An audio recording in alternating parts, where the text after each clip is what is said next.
Now that we know how to print something to the console or terminal, let's look at how we can actually show these numbers to the screen. All right. So for easy understanding, I'm just gonna take a character here. You can ch, which is a short for character.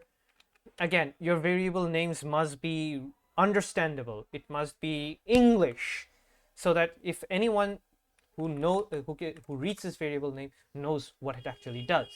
And I'm not following that terminology here because, well, this is just an example. I will follow this when we move on to much, advanced topics. So how do we actually print these to the screen? There are certain identifiers that, actually tell a float apart from an integer, apart from a double, apart from a character, and all that wire connecting stuff. So we'll be looking at all four of those identifiers right now. So an identifier starts with a percentage sign, and next is actually the character which is used to represent that data type. %d represents an integer. If we put a space, and again, %f represents it's a float. Again, space.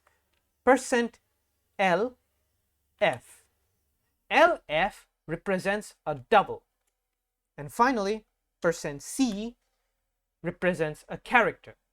Now, we have all of these in our string, but how do we refer to what's what, right?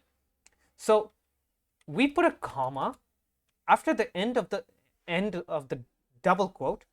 We put a comma, and from this comma we actually by sequence, I mean that from left to right, by sequence we list out the variables which actually map to those identifiers. If I'm making it more complicated, I'm very sorry, but here it is: decimal, SDFI, and char. What I mean by map is that, you see, according to our sequence, %d comes first, an integer comes first, then %f, a float, %lf, a double, and %c, a character. Just like that, we make sure that this %d is actually identified by store, this %f is actually identified by a decimal, this %lf is actually identified by SDFI, and this %c, which is a character, is identified by ch. These should match, otherwise you'll just get a 0. And if I print this, you see, we get the exact same thing our store, doubles, SDFI, and ch have. And so this is it. This is how you identify characters.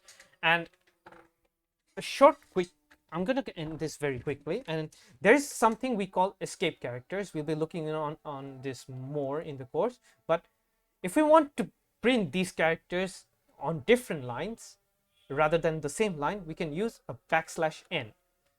This \n is like an escape character that, when it's printing, if the computer comes across this \n, it will go to the next line. It will create a new line and print everything after that until it hits the next new line, like this. See, like this.